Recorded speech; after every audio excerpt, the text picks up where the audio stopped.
Hola chicas y chicos, vamos con el tema 10 del libro de texto titulado Convénceme. Empezamos por el apartado de comunicación, página 250, la argumentación.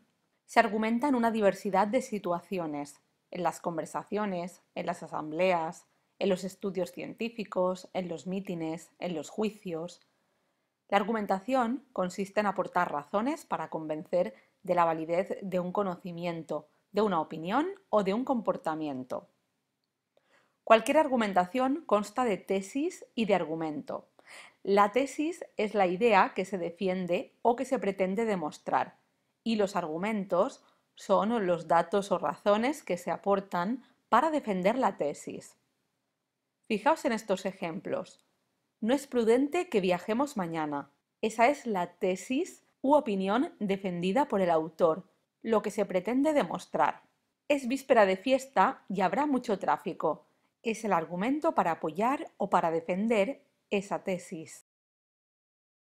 Atendiendo a la cita con la que abría mi intervención, creo que todos podemos coincidir en que la educación es aquello que nos lleva hacia el éxito en la vida y que el profesor es el único de dejar un impacto duradero en la vida de sus estudiantes. ¿De verdad podemos olvidar la labor de tantos grandes profesores como fueron Sócrates, Platón o San José de Calazán? La respuesta es no. Pero es que atendiendo a la propia definición de profesor es aquel que tiene la labor de instruir, de enseñar y de educar. Y una nueva tecnología podrá instruir, en ocasiones podrá enseñar, pero nunca podrá educar en su totalidad. Por tanto, nuestra tesis, por la que defendemos que las nuevas tecnologías no pueden sustituir la labor del profesor, es que no abarca todos los ámbitos de la educación. Instruir, enseñar, en definitiva, educar. Para defender nuestra... La estructura de la argumentación puede ser deductiva o inductiva, dependiendo del orden en que se presentan estos dos elementos. En la argumentación deductiva se expone en primer lugar la tesis y a continuación se fundamenta con uno o varios argumentos. Fijaos en este ejemplo. Las abejas y otros insectos polinizadores tienen un papel esencial en los ecosistemas. Esta oración sería la tesis del texto. Cerca del 90% de las plantas silvestres y un tercio de los alimentos que consumimos dependen de la polinización. Esto sería un argumento. En la argumentación inductiva se exponen los argumentos y a partir de ellos se extrae una tesis al final. El hielo refleja gran cantidad de calor solar hacia el espacio y mantiene así fresco el planeta y estabiliza los sistemas meteorológicos de los que dependemos para cultivar nuestros alimentos. Proteger el hielo significa protegernos a todos. La tesis aparece en la oración final. El resto del texto son argumentos. Pasamos a la página siguiente donde tenemos los tipos de argumentos. Los argumentos idóneos para defender una tesis dependen de cuál sea la idea que se pretende sostener. Algunos tipos de argumentos que se pueden usar son los siguientes, aunque tenemos muchos más. Tenemos el argumento de experiencia personal. La veracidad de la tesis se apoya en lo vivido personalmente por el autor. La comparación. Se postula la semejanza entre la tesis y otra idea que se presenta como indiscutible. Cita de autoridad. Se cita una fuente de prestigio que apoya la tesis. Causa o consecuencia. Se indican las causas o las consecuencias derivadas de la tesis. Y por último tenemos opinión general. Las creencias de la mayoría justifican la tesis. Fíjate en cómo argumentan estos montañeros. Deberíamos subir por la cara norte. Yo ya he subido por allí y me pareció accesible. Es un argumento de experiencia personal, algo que la persona que emite el mensaje ya ha vivido y ha podido demostrar que es cierta. Pero en la cara norte hace más frío, nos helaremos. Argumento de causa o de consecuencia. Si vamos en esa dirección, pasaremos más frío. Va, no hace más frío que en el pico de la silla y tú vas bien equipado. Argumento de comparación. El emisor compara dos situaciones para demostrar que lo que dice es cierto. Pero la revista Desnivel recomienda la otra ruta. Además, es la que prefieren todos los montañeros. En primer lugar, tenemos una cita de autoridad. La revista Desnivel es una autoridad, porque es un medio experto en el tema y sabe de lo que habla. La citamos como muestra de verdad. Y también tenemos un argumento de opinión general. Es la que prefieren todos los montañeros. Por lo tanto, si es lo que prefiere la mayoría, puede ser que algo de razón tengan. Por último, apuntar que no todos los argumentos se apoyan en la lógica. En ocasiones, para lograr una mayor efectividad, se emplean argumentos que apelan a los sentimientos. No abandones a tu perro porque él nunca lo haría. Bebe este refresco porque es más atrevido. Compra esta camisa porque está de moda y no querrás parecer desfasado. Vamos ya con los rasgos lingüísticos de la argumentación. La intención persuasiva y el carácter subjetivo de los textos argumentativos determinan algunas de sus características lingüísticas. Predominan las funciones referencial en la exposición de argumentos y apelativa, pues la finalidad es persuadir al receptor. Por lo tanto, predominan esas dos funciones, la referencial y la apelativa. Repasamos las funciones del lenguaje, no te olvides. Es habitual el empleo de la primera y la segunda persona para implicar al receptor y captar su atención. Yo creo, vosotros pensaréis. Fijaos bien, primera y segunda persona, da igual singular o plural. Se emplea un léxico connotativo y adjetivos calificativos con gran carga valorativa. Esto es, se refleja la subjetividad, el punto de vista del emisor.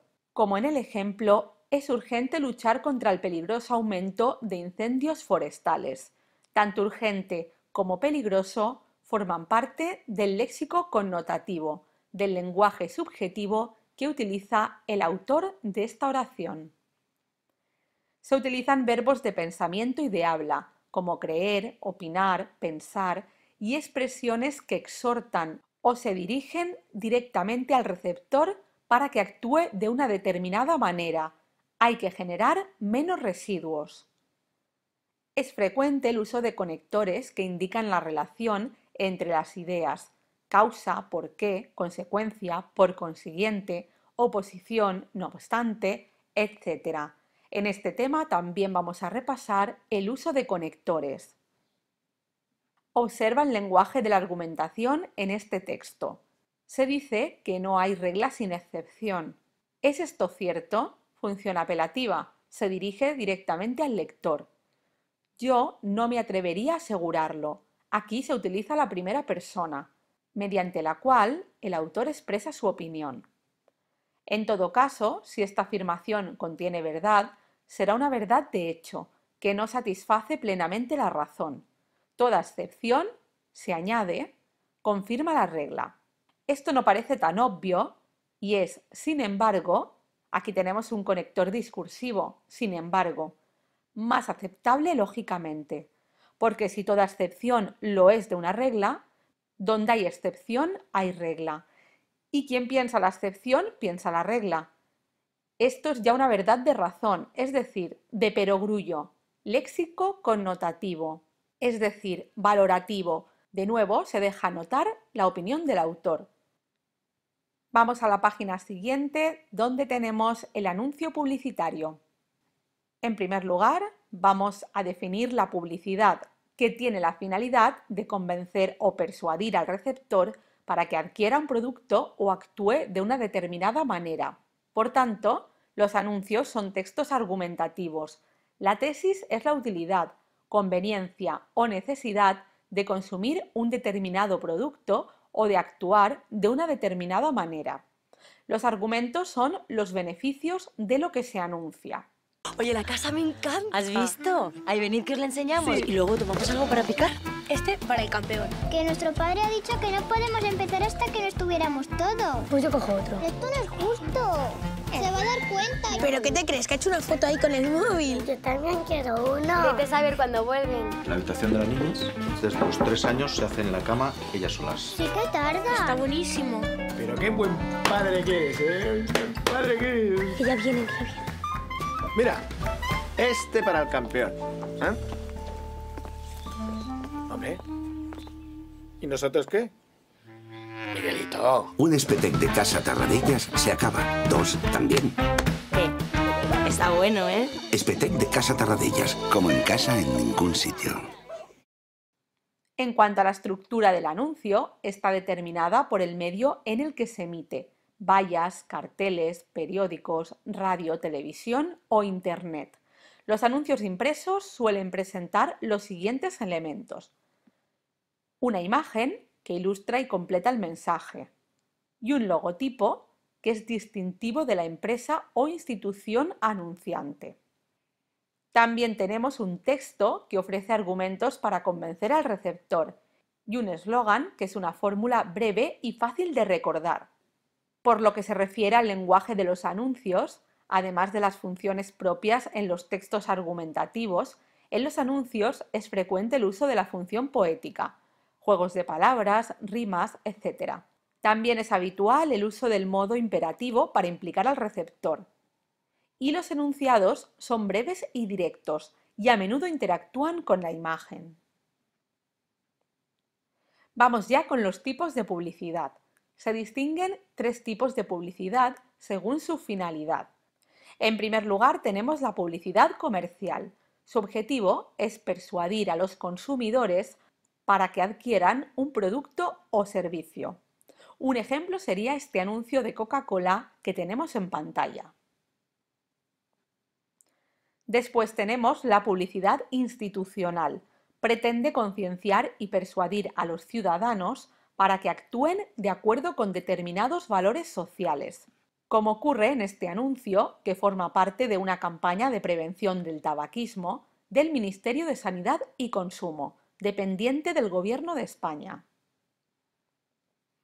Y por último tenemos la propaganda. Su fin es persuadir al receptor para que tome partido por una determinada causa. Este anuncio que tenemos en pantalla, en concreto, forma parte de la campaña del candidato Barack Obama a las elecciones presidenciales de Estados Unidos de 2008. En la página 254 tenemos un ejemplo de publicidad institucional. Fue creado por la Asociación de Síndrome de Down de Vigo para concienciar de que las personas con síndrome de Down pueden ser autónomas y vivir completamente integradas. Fijaos en las partes del anuncio. Tenemos un eslogan, breve y fácil de recordar. En él se utiliza el imperativo, porque su vida tampoco tiene límites. El texto desarrolla la idea explicando un caso concreto, una niña cuya vida es igual que la de cualquier otra niña de su edad. La imagen completa el mensaje mostrando una imagen cotidiana de la niña con su padre. Y el logotipo indica que la institución responsable del cartel es la Asociación de Síndrome de Down de Vigo. En cuanto a la argumentación, tenemos la tesis, que coincide con el eslogan. Se debe apoyar sin límites a los niños con síndrome de Down. Esto es lo que defiende el anunciante en esta publicidad institucional. Después tenemos los argumentos para apoyar esta tesis. Un niño con síndrome de Down hace las mismas cosas que cualquier otro niño. Los límites no están en él, se lo ponemos nosotros. Dejamos atrás la publicidad y vamos a la página 256, donde nos ocupamos brevemente de las conjunciones. Cuando hablamos, tenemos que unir y relacionar palabras y enunciados. Luis y Alicia, mi padre y mi madre, Luis es mi padre y Alicia es mi madre. Las conjunciones son palabras invariables que relacionan palabras, grupos sintácticos u oraciones. En ocasiones, los elementos que ponen en relación una conjunción están al mismo nivel sintáctico. Otras veces, en cambio, tienen jerarquías diferentes. En función de dicha relación, las conjunciones se clasifican en coordinantes o subordinantes. Las conjunciones coordinantes relacionan elementos que se hallan en el mismo nivel sintáctico. Cristina y Marta son hermanas. En cambio, las conjunciones subordinantes relacionan elementos estableciendo entre ellos relaciones de dependencia. No sabe que es mi cumpleaños. Empezamos por las conjunciones coordinantes y los diferentes tipos.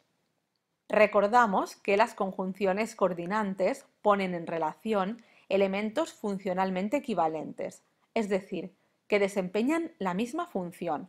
Luis y Alicia me caen bien. Fui al cine con mi padre y mi madre. Las funciones coordinantes pueden ser copulativas, disyuntivas y adversativas. Vamos a ver una por una.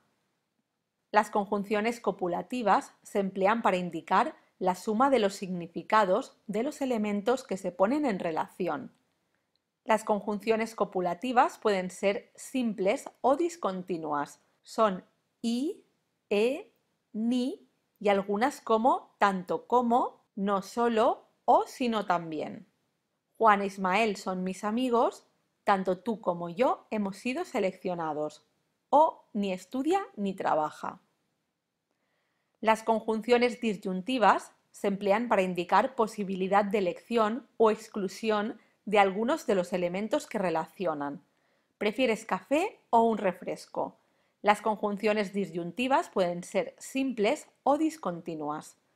Son la conjunción o y las distributivas bien, bien, sea, sea, ya, ya. Como en este ejemplo, iremos a verte, sea esta tarde o sea mañana. Por último, las conjunciones adversativas se emplean para indicar oposición entre los elementos que relacionan. Fui a su encuentro, pero llegué tarde. Las conjunciones disyuntivas son pero, más, si no y aunque. Si equivale a pero. Es serio pero amable. Yo le amo, mas él no me corresponde. No vino Luis, sino su hermano. No es que no quiera ir, sino que tengo otros planes. Apuntar también que la repetición de conjunciones para resaltar cada componente se llama polisíndeton. Vinieron a mi cumpleaños mis padres y mis vecinos y mis amigas, etc. Por el contrario, la ausencia de la conjunción donde normalmente aparece se conoce como asíndeton. Es muy amable, simpática, generosa. Por lo tanto, polisíndeton es la repetición de conjunciones y asíndeton es la ausencia de conjunciones, que habitualmente se sustituye por la coma. Después tenemos también las conjunciones subordinantes, que relacionan dos elementos entre los que existe una jerarquía, es decir, que uno depende del otro. No sabía si vendría. Me voy a la cama porque tengo sueño. El verbo de la oración que introducen las conjunciones subordinantes aparece en forma personal. Las conjunciones subordinantes se clasifican según su significado y el tipo de oración que introducen. Pueden ser completivas, que y sí, condicionales, sí y cómo, causales, porque y cómo, concesivas, aunque, temporales, mientras, consecutivas, que, hilativas, luego y con que, y comparativas, qué y cómo. Asimismo, tenemos locuciones conjuntivas subordinantes, que son grupos de palabras que se comportan como una única conjunción subordinante. No te lo voy a contar, ya que es un secreto. Las locuciones conjuntivas más frecuentes son las siguientes. Temporales, tan pronto como, una vez que, luego que. Causales, puesto que, ya que, dado que. Hilativas, por tanto, de manera que, así que. Concesivas, por más que, si bien, mientras que. Y condicionales, con tal de que, siempre que, a no ser que.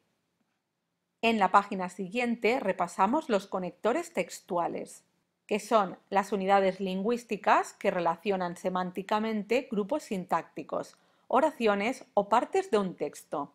Se pueden clasificar los conectores según el significado que aportan al texto, aunque es difícil establecer una clasificación cerrada, ya que muchos se pueden englobar en un grupo u otro. Algunos de los conectores textuales más utilizados son además, asimismo, en realidad, al contrario, no obstante, sin embargo, de todos modos, en consecuencia, es decir, en otras palabras, por ejemplo, más bien, mejor dicho, en conclusión, al fin y al cabo, en definitiva, a continuación, en primer lugar, finalmente, dicho esto, por cierto, etc.